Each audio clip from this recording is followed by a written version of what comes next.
Common question હોય છે કે ગરમ પાણીનો શેક ક્યારે કરવો અને ઠંડો શેક ક્યારે કરવો.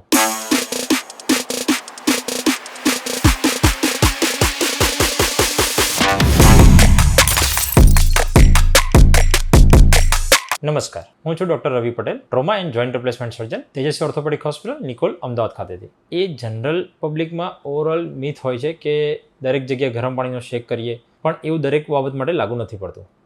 જ્યારે ઠંડો પાણીનો શેક ક્યારે કરતા હોય કે જ્યારે કોઈ એક્યુટ પેઇન હોય, જેમ કે કંઈ વાગ્યું છે તો તરત, યા તો કંઈ દુખાવો થયો, સ્પાઝમ થયું, કંઈક મસલ્સ ખેંચી ગયા, તો જ્યારે ઇમિડિયેટ પેઇન થતું હોય ત્યારે ઠંડા પાણીનો શેક કરવો જોઈએ.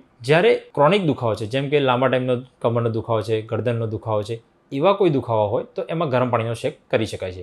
ક્રોનિક દુખાવા જેવા કે કમરનો દુખાવો, ગરદનનો દુખાવો કે શરીરમાં કોઈ જગ્યાએ કે જ્યાં લાંબા ટાઈમથી દુખાવો હોય તો એવી જગ્યાએ ગરમ પાણીનો શેક કરી શકે છે. ગરમ પાણીનો શેક કરવામાં પણ એ ધ્યાન રાખવું જોઈએ કે જ્યારે એ દુખાવાની જગ્યાએ વધારે પડતા સોજા હોય તો ગરમ પાણીનો શેક કરવો અવોઇડ કરવો જોઈએ. એ કરવાથી સોજા વધી પણ શકે છે.